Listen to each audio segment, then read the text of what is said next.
Welcome to Live Your Passion. I'm your host, Alex Stephen from Life Transforming Treasures. On Live Your Passion, our guests share their stories and challenges and how they embraced and overcame them. Hopefully, you can take some of their wisdoms that can help you on your journey. I'm an author, a speaker, and a life transformation coach. You can go to my website, alexstephen.com, and get your free copy of 7 Keys to Your Dream Lifestyle. This morning, my guest is Alain Dagba, and I'll have him introduce himself. Welcome, Alain. Thank you very much for having me. My name is Alain Dagba. I am originally from Togo, West Africa. I'm first of all a husband and a father, and also I'm a motivational speaker, a life coach, and a minister. Yeah, great. Well, great to have you on the show. Absolutely. We spoke a little while back, and it's very exciting. The more I read your story and the more we talk, I think you have so much to share with the audience. Absolutely. Fits in so much with the show Live Your Passion, because that's what you're doing now. So I know you want to share where you came from, Togo, but very interesting story from the pregnancy your mom had with you. Yes. I heard about it, but first time I'm meeting somebody who's been so long in the womb, so to speak. Yeah. So you could start us off by telling us that story and how things progressed for you from that point. Absolutely. Well, the story is very simple. There was this lady, my dad and my uncle, they went to her funeral. She was dead. And right at the funeral, she woke up. She woke up from the casket, literally. And she returned to life, and people were started to run left and right. But a couple of men, courageous men, and my dad included, they were able to hold her down, and she started to prophesy. And when she got closer to my mom, she says, lady, you're pregnant, and you're going to have a son, and he's going to be working for God, and he's going to be inspiring people. He's going to be uplifting the spirit of the world. And my mom said, no, I'm not pregnant. I don't think there is even a conception here. The lady said, well, I'm talking about something that is happening already in spirit. You're already pregnant in spirit. Yeah. And this child has to stay in the belly for 12 months. And make sure no one performs a C-section on you. Because if they try, the belly will shrink. But when you come home, it will return to its normal size. Yeah. Well, they heard the story, and I don't know if they believed in it. Then my mom realized that she was pregnant for real. 9 months, she went to the hospital. You know, the 10th month, the doctor said, okay, we got to perform a C-section. And sure enough, the belly will reduce in size by itself. Wow. And after 12 months, I came out of the belly. Wow, well, nice to meet you. Absolutely. 12 months actually meeting somebody who's been. Yes, and my parents are still alive, and they tell the story in church, and most people are like, wow, how can that be possible? But hey, I'm here. And it's a powerful journey, as you know, you shared your story. Yeah, it's been a powerful journey. Yeah, so tell us a little bit, 2 years old, growing up, going to school. What were some of the challenges you had? It was very difficult, to be honest with you, because I have to adjust between realities. I was born with some spiritual abilities to see another dimension. I can see the spiritual realm and see the physical realm. It was very difficult. I couldn't focus in school. I can't concentrate. Sometimes I will be in class and then boom, I'm on the floor. The next thing is people around me trying to figure out what's wrong with me. The teacher asks questions. I can answer the questions. And that was very difficult. And, some people thought that I was sick. They thought that I was dumb. They called me dumb, stupid. I remember one of the teachers said that, I shouldn't even be in school, that I should be home because I was that dumb. But it's simply because I was having a hard time adjusting to the human concept and definition of reality. Because I was hearing another voice from within that was actually defining reality in a complete different way. So what were your teachers' reactions? Well, what were some of the words they used to label you, so to speak? Well, stupid, dumb, retarded, not fit for school. Because for they didn't understand they cannot understand what was going on.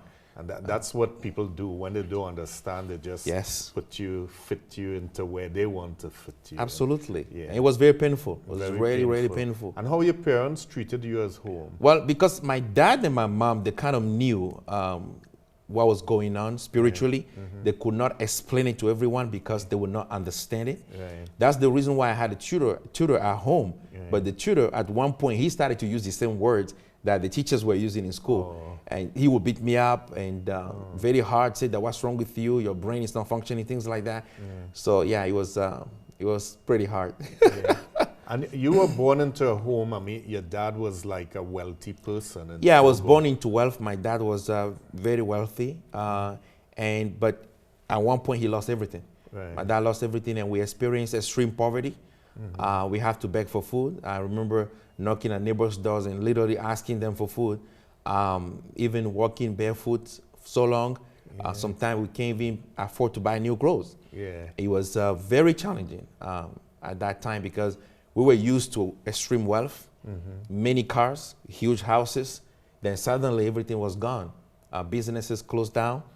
My dad lost all the lands, the houses, but my dad is my hero because this guy is still alive today, encouraging us, inspiring us, and showing us the way to connect deeply to God and trust in God because his strength came from there. Yeah, his strength came from there. So, I mean, going from extreme wealth to extreme poverty without my goodness. shoes, I mean, that's a big contrast. Yes, huge. So how did that affect you? I mean, with your friends, with church and school, that had to have a big impact on you. Yeah, but at first, what I will tell you is, when we were wealthy, there's something that I noticed. I said to people, this is the reason why my wife and I company is called One Happy Life, because you only have one life to live happily. Yeah. I will go out and I will see that other kids who don't have anything, they're extremely happy. They're smiling, they're joyful. I mean, you wonder what's going on. But at home, though we're wealthy, my dad was very busy, extremely busy. So we didn't have that cozy environment of connectedness, I would say. So I began to ask myself, what makes humans really happy? So when the poverty season came, as I will say, I began to ask myself, you know, I have to put myself on the journey of discovering the true meaning of happiness. And I started to read philosophers like Descartes, Voltaire. And one of the books that really changed my life is J'espère et je vois les portes s'ouvrir, which means I hope and I see doors open, written by Ulrich Schaeffer. Very powerful book that changed my life. It showed me that I'm not just here for myself. I am actually a message from heaven, just like everyone else, to be able to inspire the world. And I turn my attention to the rest of the world. Rest of the world. So growing up, I mean, at an early age, your dad got into politics, you said. Oh, and, yes. And that changed the landscape Oh, for that you made guys. everything tougher because we have to actually flee from our country and go to Benin, which is the next country, because he was mightily involved in politics, was fighting the dictatorship establishment that was in the country. And many times, you know, militaries have to come to our home and survey the places, and it was very tough. So when he left, I'm telling you, sometimes we can't even find food to eat. He has to shave his head completely to leave the country. Then my mom has to be taken out of the country in a very challenging way. And I have to find a way to also leave the country to join them in Benin. And it wasn't easy. So that's a different sort of challenge now. Being in a different country, sort of running from your homeland. Exactly. So to speak. So more challenges. More challenges. So, But the amazing thing is when I went to Benin, something magical happened that I could not understand. The challenges that I was having in school, they stopped on their own. I don't understand. This is the reason why I'm saying to people, I think countries, they have the state of consciousness. It's like a Wi-Fi spiritual connection to how your brain, your spirit, your heart, and your emotions function. When I went to Benin, I felt like a different person. The school actually treated me completely differently. And I felt like I could understand the languages that they were speaking in school. I was very bright, and I was actually the top of the classes, contrary to what was happening in my country. So when we were in Benin, I realized that we were closer And my family, you know, was closer. My dad was there. My mom was there. We were all there praying together and constantly, you know, asking for God's grace to protect us and to make sure that we return back home safely. So, how long you stayed in the foreign country? I will say about 2 years. About 2 years, and then you went back safely. Then we went home. back safely home. Actually, we went back, but I won't say safely. Okay. Because now my dad is a refugee in America. Thank God to the American government, and you know, they're treating him well. They made sure that, you know, he's a citizen now. Yeah. So he's in America right now. Okay. I'm with my mom. So going to the other country, Benin, you something happened for you. You said there was a miracle. There was a miracle. In terms of this, so was a new environment, a new system. Is that what caused the shift? It's very hard to put word to it. Okay. But I will call it a miracle. Something in the environment somehow awakened something deeper within me. Okay. It's almost like I had an awakening, a sudden shift in consciousness. Yeah. And I can literally begin to understand how the human society is thinking, contrary to how I was understanding reality from the spiritual concept. Right. I was moving from a place of wisdom, which is common sense. But our interpretation of reality is very complex, to be honest with you, because of the event and the circumstances that affect our psyche and our way of thinking. We interpret reality very differently. So I have to be able to adjust to that, communicate to people based on the perception, value their opinions before I am able to share with them the wisdom that I was getting from within. Yeah. So share with us a little bit. You know, you went through some of the challenges you had from birth, in school, then having to flee a country, your dad going from a very wealthy man, you know, top 1 or 2 in the country, to extreme poverty, without food, without, you know, essentials like shoes. And things shifted for you in the new environment. Share with us some of the spiritual experiences you started having as you grew older. Like, I think you said around 12 things were... Around 12, I will have out-of-body experiences, which means I will feel like I'm stepping out of my body, and an angel will actually appear in my room and take me to places. I have been to places that I haven't been physically. And many times my wife will tell me, we go to places and I'm like, I came here before, I've been here before. It feels like a deja vu because my subconscious mind probably remembered the traveling experience that I had.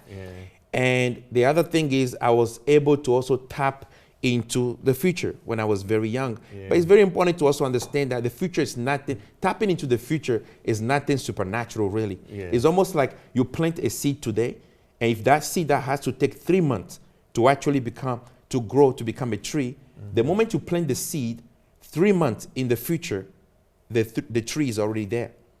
The moment you set a cause, you already have the effects. It's just a matter of time for it to manifest. So if you remove the seed, the future will change. The future will change immediately. So whatever you're doing right now is already creating a ripple effect in the future. So I'll be able to tell people literally what's going to come next. But I didn't use the gift properly. Not consciously, but because some people begin to be very frightened by that. And that caused a lot of problems, especially when I started to grow in the church environment. We will have a moment of prayer, then I begin to tell people straightforward what is happening to them in their lives. It started to get very scary. Some people stopped coming to prayer and things like that, start to devilish me and all kind of things like that. Then they couldn't understand. Then I stopped. I stopped literally. You stopped. But I know you shared with me that you were sick at one point in time. There were a lot of pastors, different people trying to help you, and they could not. But there was this one pastor that did. Between the age of 8 and 10, I was very sick. These dark forces that came and they crippled me. Basically, I couldn't get up. Physically.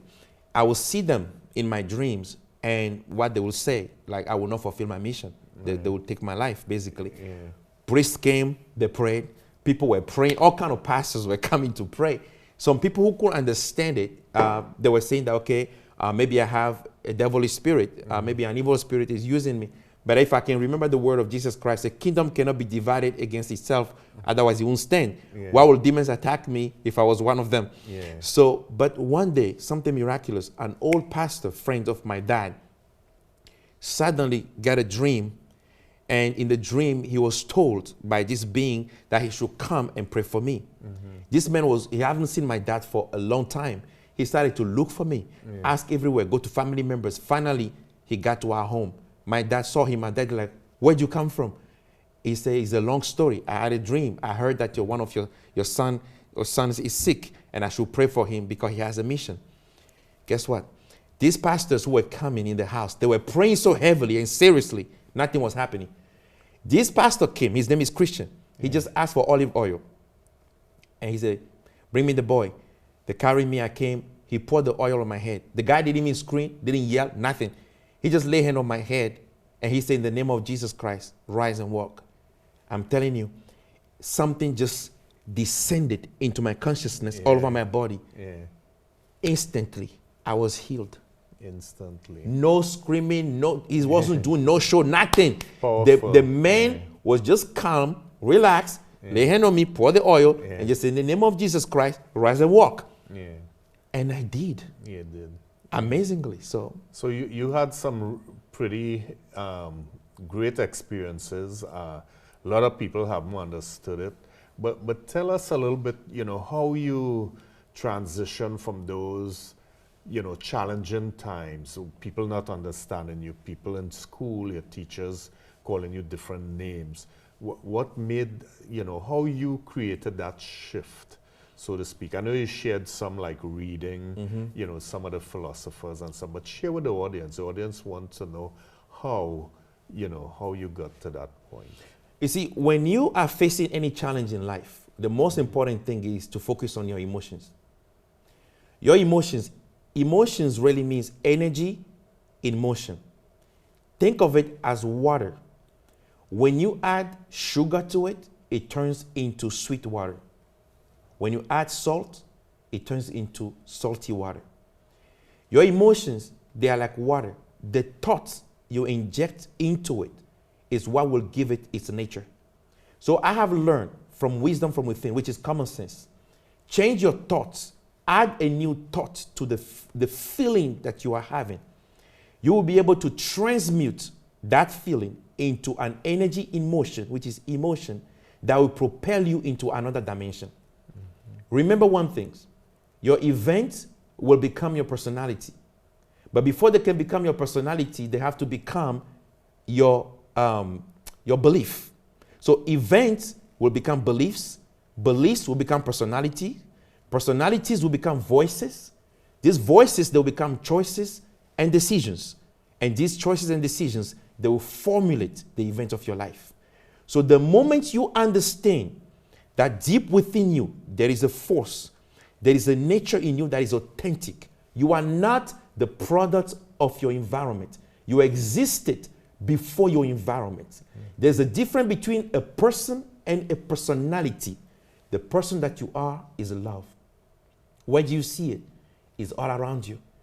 The life force that is within you is also the same life force that is flowing in everything. You see flowers, you say they're beautiful. Let me tell you something. That same life force that is producing beauty in the flowers is also in you. In your person, you are beautiful. Begin to inject those thoughts into the feelings that you have. If someone calls you ugly, go back within yourself. Close your eyes. Jesus will call it, close the windows and go within and say, I am beautiful, just like the flowers. I am shining, just like the sun. I am fruitful, just like the trees. I am free, just like the birds. I am transparent, just like the water. You gotta find something in creation that will reveal to you your authentic self and say it to yourself. That will cause the shift. Yeah, that's pretty powerful. It is. And that's what people want to hear, how, because they have their own challenges. May not be the same one like you, but they want to see, how you came out of it. Yes. And that is, our power is within us. We all looking outside. For the power. And it's within us, and we just try to conform to society. And that's where the pain comes from. That's where it comes from. Once we understand that we came with everything. Yeah. And I say to people, the day God gave the trees, he also gave the tables, the chairs, the papers, Yeah. and everything we crafted out of the trees. Out of the trees. The same way, the moment he gave you the breath, out of that breath that is within you, you can craft your destiny. Yeah. That's where the power lies. That's what the power is. Absolutely. That's where the power. So the very powerful story, you know, how you made the shift. You did a lot of reading and growing up as a teenager, how, you know, things, were you starting to get accepted in church and school? Did things start to shift for you now? As a teenager, it was easier. Okay. Because when I started to read, especially the philosophers, a lot of poetry like Shakespeare and things like that, it began to shape my mind to understand how I can bring both realities that I was experiencing with what is being taught in schools, to be honest with you. Because, for instance, I will hear within my spirit, the voice will tell me, which is the voice of God, they should be teaching you how to be human beings in school, how to awaken your gift, your talent, your potential, how to live as a good citizen, how to love, how to forgive, how to experience peace. But they're not teaching you any of these things in school. And you will understand with me, it doesn't matter how intellectualistic your concepts are or ideas are, how smart you are. If you have a bad character, you cannot influence the world positively. You cannot make the right decisions. You will destroy people's lives. So what happened to me as a teenager, when I began to adjust, to the concept of what people believe and to the concept of what we really are, I was able to make very good friends. By doing what? By helping people. I will not mention to them that they're going to have this problem. But if I see the problem in the future, I will be able to give them advices to change the directions right now, where they are in life right now. Because I know the moment you begin to influence your present moment, you're already changing the future. And they became good friends with me. I will write poetry for people. I will write letters for them. I will inspire them. They love me so much. And I'll also do art for them. I'll give them gifts. Beautiful moments I have with good friends. I still have good friends from teenage age right now to this time, you know. So now you're at a place where, you know, you said you live in your passion, basically. You helping people, your dream, you know, this the dream lifestyle you wanted. And that's right up my alley. That's what that's what I coach people on. That's what I speak on as a motivational speaker. You know, is how, you know, I try to empower people. Which is important. Yeah, empower people to live the lifestyle that they dream of. You know, basically, not someone else's. So share with us, you know, where you are now. What are some of the things you're doing that bringing joy to you, your family, and also helping other people with the gifts that you have? So yes, I will say that, you know, I have grown a lot. I have matured a lot. Now what I do, I don't tell people right away the future, what I see in the future. What I tell them is what they can do in the moment. So I will do one-on-one coaching with people. I will coach people in their personal life, in their businesses, at the corporate level, leaders who want to make right decisions, they don't know what to do. Relationship, people with dating issues, people who are going through marital issues and challenges.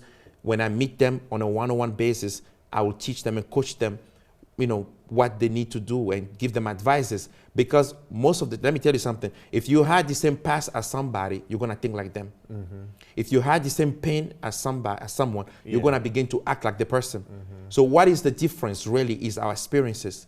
So taking them to the subconscious mind where they can reverse the painful moment so that they can have clarity of mind to make better decisions. That's what I do as, you know, on a one-on-one coaching. Now, I also do public speaking, coaching groups, training people to follow their dreams, their passion. I explain to people that you didn't just come here to figure out what you're supposed to do. Your passion brought you here. It's because the passion existed that you have existence. Let me explain. Before we create cell phones, we have to see the need for communication.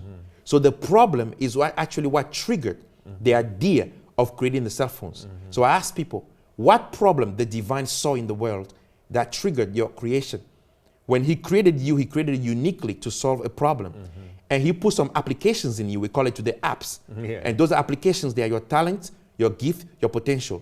There's something that you are passionate about. If you read the story of Moses, for instance, it spoke about the burning bush and God talking to Moses through the burning bush. That burning bush is our passion, is a flame in us Through that flame, you hear the voice of the divine that tells you what you're supposed to do.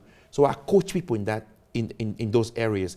Lastly, I have developed a brand, and I know you heard about it. It's called the Art of Happiness webinar. Yeah.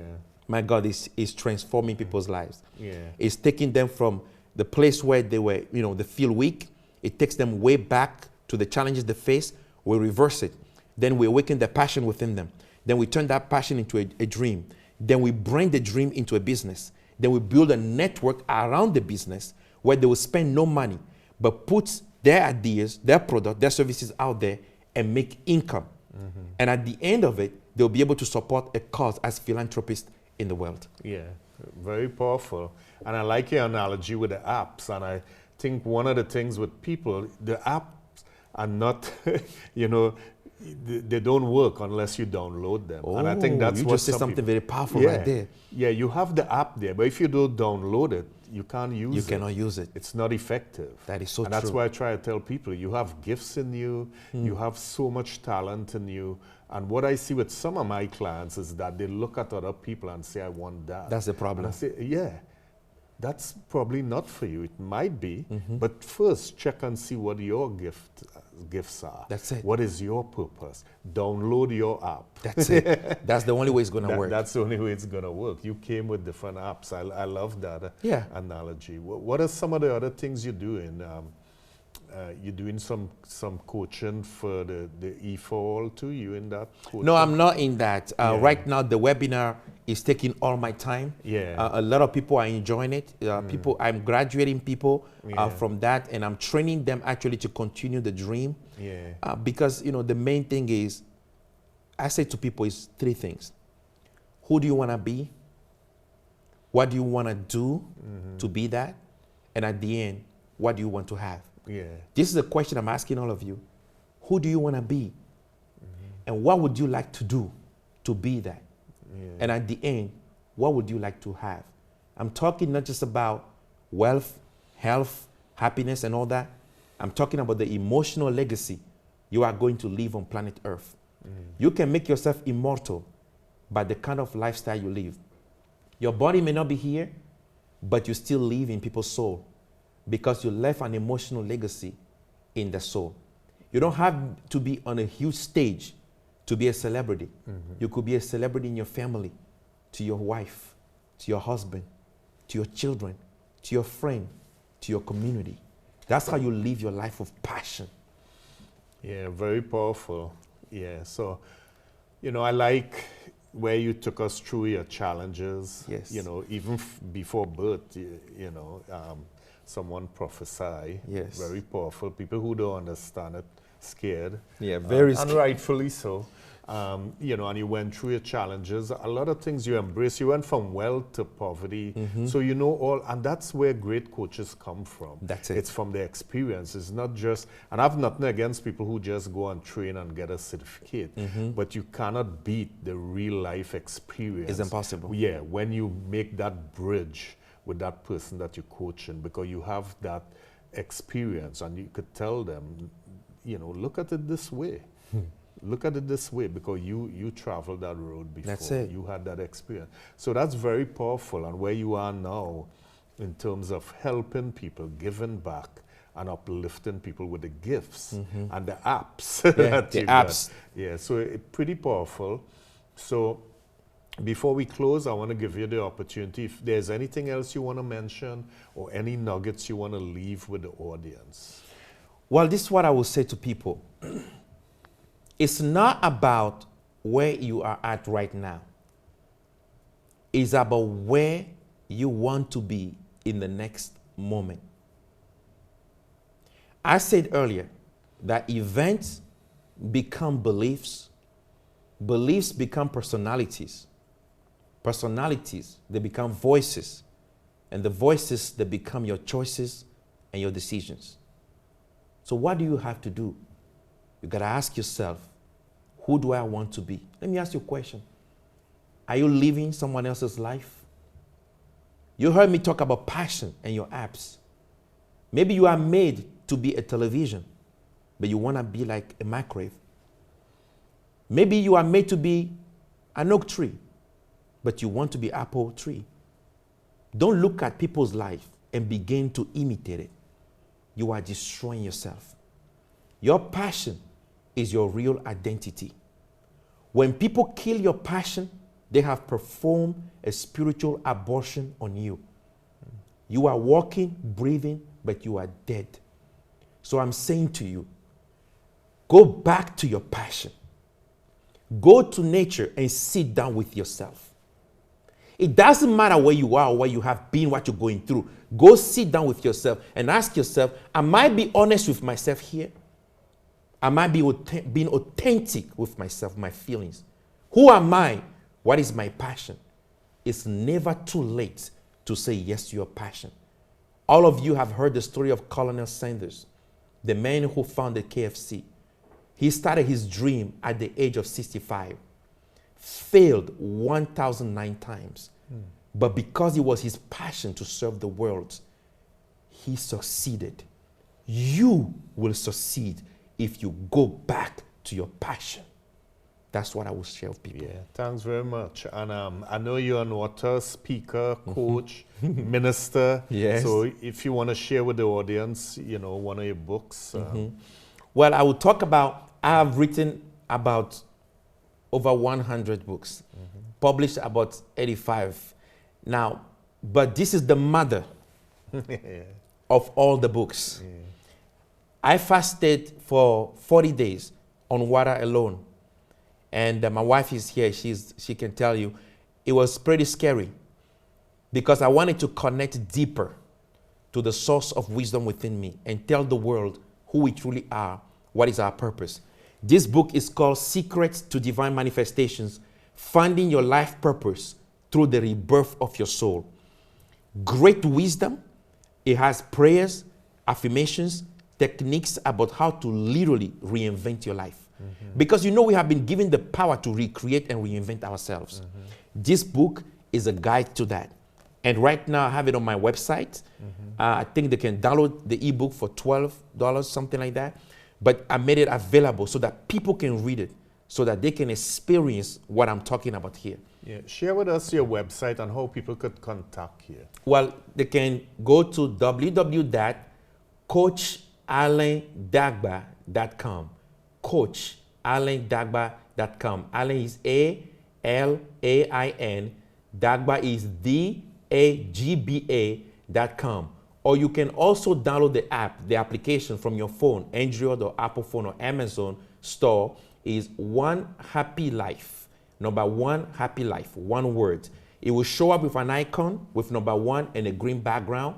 And you can have access to great inspirational videos and blogs that are shared there. You will also be able to be familiar with the webinar that I'm producing right now called The Art of Happiness. You'll see the picture of the graduates and what they're sharing about the webinar, and you are free to join us.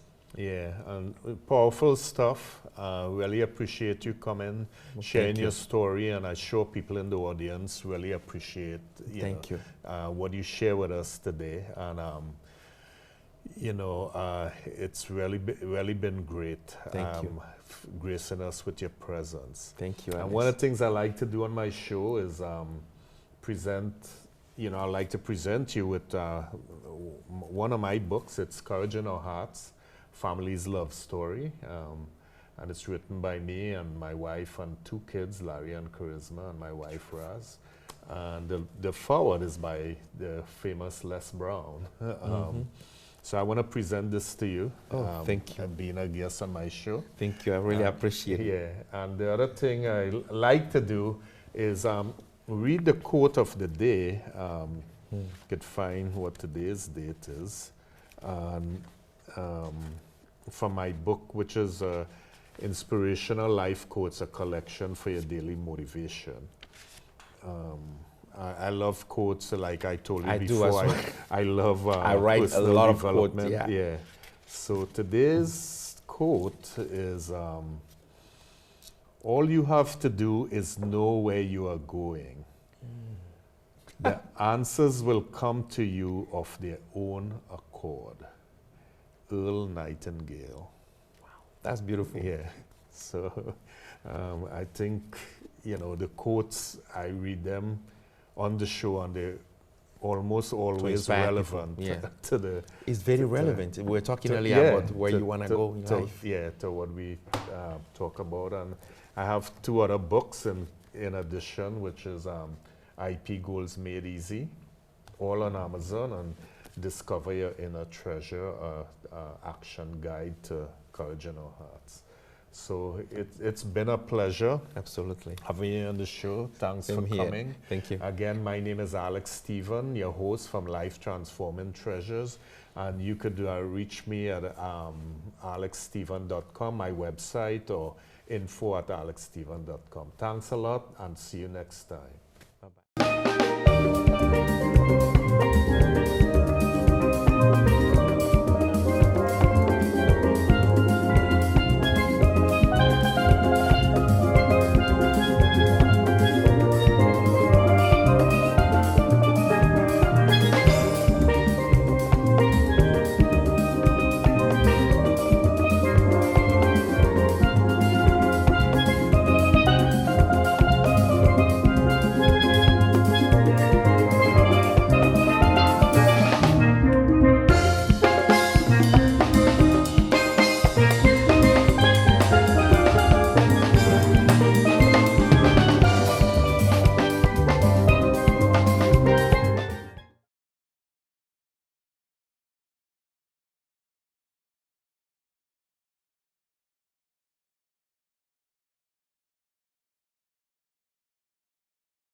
The preceding was a production of Medfield TV.